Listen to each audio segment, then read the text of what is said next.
बेटियों की संख्या में बहुत वृद्धि हुई है। प्रसव के बाद भी बिना चिंता के अपने बच्चे की शुरुआती देखरेख करते हुए मां अपना काम जारी रख सके, इसके लिए महिलाओं की छुट्टी को 6 महीने किया गया है। साथियों, गर्भावस्था के दौरान गरीब परिवारों में मातृ स्वास्थ्य चिंता का एक बहुत बड़ा कारण रहा है। इसलिए हमने गर्भवती महिलाओं के टीकाकरण, अस्पतालों में डिलीवरी और गर्भावस्था के दौरान पोषण पर विशेष ध्यान दिया। प्रधानमंत्री मातृ वंदना योजना के तहत गर्भावस्था के दौरान 5,000 रुपये महिलाओं के बैंक खाते में जमा किए जाते हैं ताकि वो उचित खान पान का ध्यान रख सके। अभी तक 2 करोड़ से ज्यादा बहनों को लगभग 10,000 करोड़ रुपए दिए जा चुके हैं। साथियों, बेटियां ठीक से पढ़ाई कर सकें, उनको स्कूल बीच में ना छोड़ना पड़े, इस पर भी हमने लगातार काम किया है। स्कूलों में बेटियों के लिए अलग टॉयलेट बनाना हो या फिर सैनिटरी पैड्स को गरीब से गरीब बेटियों के लिए सुलभ कराना हो, हमारी सरकार किसी भी काम में पीछे नहीं रही है। सुकन्या समृद्धि योजना के तहत लगभग 2.5 करोड़ बच्चियों के अकाउंट खोले गए हैं। ये पैसा बड़े होने पर उनके सपनों को पूरा करे, उसके लिए इस पर ब्याज दर भी ऊंची रखी गई है। स्कूल कॉलेज के बाद करियर से लेकर गृहस्थी तक भी हर कदम पर महिलाओं की सुविधा और स्वास्थ्य का ध्यान रखा जा रहा है। स्वच्छ भारत मिशन के तहत करोड़ों शौचालय बनने से, उज्ज्वला योजना के तहत गरीब से गरीब बहनों को गैस कनेक्शन की सुविधा मिलने से, घर में ही नल से जल आने से बहनों के जीवन में सुविधा भी आ रही है और उनकी गरिमा में भी वृद्धि हुई है।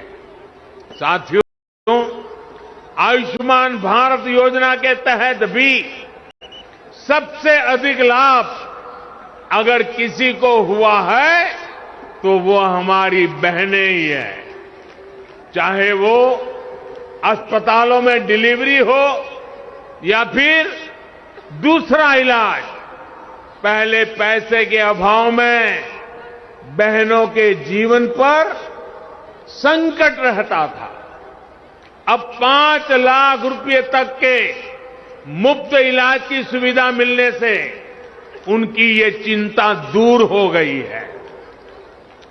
माताओं बहनों, भारतीय समाज में हमेशा से माताओं बहनों को सर्वोपरि दर्जा दिया गया है, लेकिन आज एक सच्चाई की तरफ भी मैं आपका, पूरे देश का ध्यान दिलाना चाहता हूं। हमारे यहां परंपरा से सदियों तक, दशकों तक ऐसी व्यवस्था रही कि घर और घर की हर संपत्ति को केवल पुरुषों को ही अधिकार समझा जाने लगा। घर है तो किसके नाम? पुरुषों के नाम। खेत है तो किसके नाम? पुरुषों के नाम। नौकरी दुकान पर किसका हक? पुरुषों का। आज हमारी सरकार की योजनाएं इस असमानता को दूर कर रही है। प्रधानमंत्री आवास योजना इसका सबसे बड़ा उदाहरण है। प्रधानमंत्री आवास योजना के तहत जो घर दिए जा रहे हैं वो प्राथमिकता के आधार पर महिलाओं के ही नाम से बन रहे हैं। अगर मैं यूपी की ही बात करूं तो यूपी में 30 लाख से अधिक घर पीएम आवास योजना के बनाए गए हैं। इनमें से करीब 25 लाख घरों की रजिस्ट्री में महिलाओं का ही नाम है। आप अंदाजा लगा सकते हैं, पहली बार यूपी में 25 लाख महिलाओं के नाम उनका घर हुआ है। जिन घरों में पीढ़ियों से किसी महिला के नाम पर कोई संपत्ति नहीं थी, आज वो पूरे के पूरे घर किसी महिला के ही नाम है। यही तो होता है महिलाओं का सशक्तिकरण, सच्चा सशक्तिकरण। यही तो होता है विकास। माताओं बहनों, मैं आज आपको एक और योजना के बारे में बताना चाहता हूं। ये योजना है केंद्र सरकार की स्वामित्व योजना। स्वामित्व योजना के तहत देश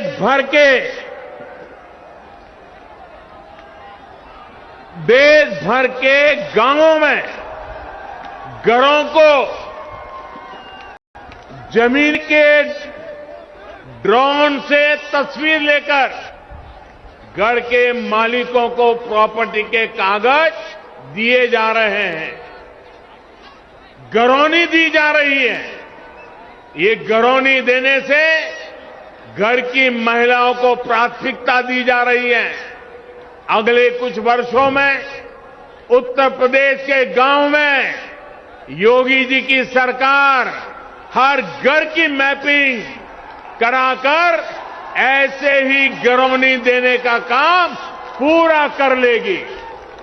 फिर जो बने हुए घर है उनके कागज में भी घर की महिलाओं का नाम होगा, घर की माताओं का नाम होगा। साथियों, रोजगार के लिए, परिवार की आमदनी बढ़ाने के लिए जो योजनाएं देश चला रहा है उसमें भी महिलाओं को बराबर का भागीदार बनाया जा रहा है। मुद्रा योजना आज गांव-गांव में गरीब परिवारों से भी नई नई महिला उद्यमियों को प्रोत्साहित कर रही है। इस योजना के तहत मिले कुल ऋण में से लगभग 70% महिलाओं को दिए गए हैं। दीनदयाल अंत्योदय योजना के जरिए भी देश भर में महिलाओं को सेल्फ हेल्प ग्रुप की और ग्रामीण संगठनों से जोड़ा जा रहा है। महिला स्वयं सहायता समूह की बहनों को तो मैं आत्मनिर्भर भारत की चैंपियन मानता हूं। मैं स्वयं सहायता समूह असल में राष्ट्र सहायता समूह है। इसलिए राष्ट्रीय आजीविका मिशन के तहत 2014 से पहले के 5 वर्षों में जितनी मदद दी गई, बीते 7 साल में उसमें लगभग 13 गुना बढ़ोतरी गई है। 13 गुना बढ़ोतरी। हर सेल्फ हेल्प ग्रुप को पहले जहां 10 लाख रुपए तक का बिना गारंटी का ऋण मिलता था, अब ये सीमा भी दोगुनी यानी 20 लाख की गई है। माताओं बहनों, शहर हो या गांव, महिलाओं के लिए हमारी सरकार हर छोटी बड़ी मुश्किलों को ध्यान में रखते हुए फैसले ले रही है। कोरोना के इस कालखंड में आपके घर का चूल्हा जलता रहे, इसके लिए मुफ्त राशन देने की व्यवस्था हमारे ही सरकार ने की है। महिलाएं रात की पाली में भी काम कर सके, इसके लिए नियमों को आसान बनाने का काम हमारी ही सरकार ने किया। खदानों में महिलाओं के काम करने पर जो कुछ बंदिश थी वो हमारी ही सरकार ने हटाई है। देश भर के सैनिक स्कूलों के दरवाजे लड़कियों के लिए खोल देने का काम हमारी सरकार ने किया है। रेप जैसे संगीन अपराधों की तेजी से सुनवाई के लिए हमारी सरकार देश भर में करीब 700 फास्ट ट्रैक कोर्ट स्थापित कर चुकी है। मुस्लिम बहनों को अत्याचारों से बचाने के लिए 3 तलाक के खिलाफ कानून हमारी सरकार ने बनाया है। साथियों, बिना किसी भेदभाव, बिना किसी पक्षपात, डबल इंजन की सरकार बेटियों के भविष्य को सशक्त करने के लिए निरंतर काम कर रही है। अभी कुछ दिन पहले ही केंद्र सरकार ने एक और फैसला किया है। पहले बेटों के लिए शादी की उम्र कानूनन 21 साल थी, लेकिन बेटियों के लिए ये उम्र 18 साल की ही थी। बेटियों भी चाहती थी कि उन्हें उनकी पढ़ाई लिखाई के लिए आगे पढ़ने के लिए समय मिले, बराबर अवसर मिले। इसलिए बेटियों के लिए शादी की उम्र को 21 साल करने का प्रयास किया जा रहा है। देश ये फैसला बेटियों के लिए कर रहा है, लेकिन किसको इससे तकलीफ हो रही है ये सब देख रहे हैं। भाई और बहनों, 5 साल पहले यूपी की सड़कों पर माफिया राज था। यूपी की सत्ता में गुंडों की हनक हुआ करती थी। इसका सबसे बड़ा भुक्तभोगी कौन था? मेरी यूपी की बहन बेटियां थी। उन्हें सड़क पर निकलना मुश्किल हुआ करता था, स्कूल कॉलेज जाना मुश्किल होता था। आप कुछ कह नहीं सकती थी, बोल नहीं सकती थी, क्योंकि थाने गई तो अपराधी बलात्कारी की सिफारिश में किसी को फोन आ जाता था। योगी जी ने इन गुंडों को उनकी सही जगह पहुंचाया है। आज यूपी में सुरक्षा भी है, यूपी में अधिकार भी है। आज यूपी में संभावनाएं भी हैं, आज यूपी में व्यापार भी है।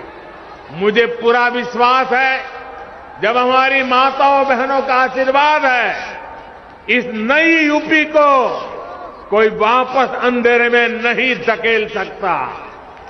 भाई और बहनों, आइए प्रयागराज की पुण्य भूमि से ये संकल्प लें, हमारा यूपी आगे बढ़ेगा, हमारा यूपी नई ऊंचाइयां छुएगा।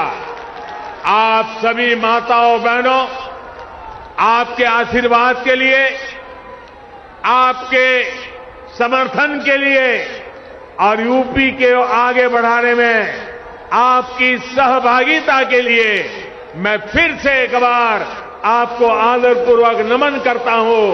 आपका हृदय से बहुत बहुत धन्यवाद करता हूं। मेरे साथ बोलिए, भारत माता की, भारत माता की, भारत माता की। बहुत बहुत धन्यवाद।